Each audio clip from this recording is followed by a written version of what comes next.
સાતમ આઠમના નાસ્તા માટે ઘરે જ બનાવો મેથીવાળા માખણિયા ચંપાકલી ગાંઠિયા. આ રીતે ગાંઠિયા બનાવી લેશો ને ફ્રેન્ડ્સ, એટલે તમે ફરસાણવાળાના ગાંઠિયા તો ભૂલી જ જવાના છો. તો તેના માટે આપણે અહીંયા ચણાનો લોટ લીધો છે. 250 ગ્રામ ચણાનો લોટ છે.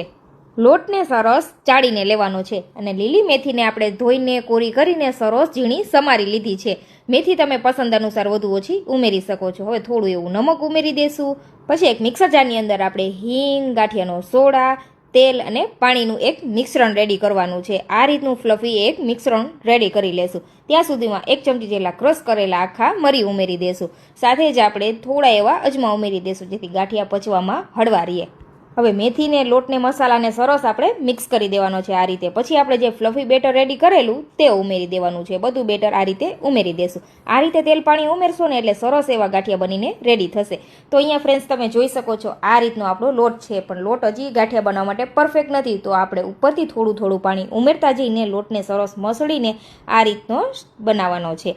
પછી આપણે ગાંઠિયા પાડી લેશું. તો આ રીતે ચંપાકલી ગાંઠિયાનો જારો લેવાનો છે. ગાંઠિયાને આપણે સિંગ તેલમાં જ બનાવવાના છે.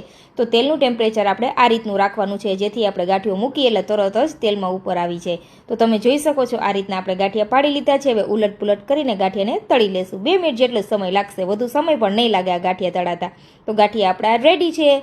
આ જ રીતે આપણે બીજા ગાંઠિયા બનાવી લેશું. તો આ સાતમ આઠમના ફરસાણમાં ફ્રેન્ડ્સ તમે બજારના ગાંઠિયા લેવા કરતાં ઘરે જ ગરમા ગરમ વરસાદી સિઝનમાં આ ગાંઠિયા એન્જોય કરી શકો છો. રેસીપી પસંદ આવી હોય ફ્રેન્ડ્સ તો ફોલો કરી લેજો.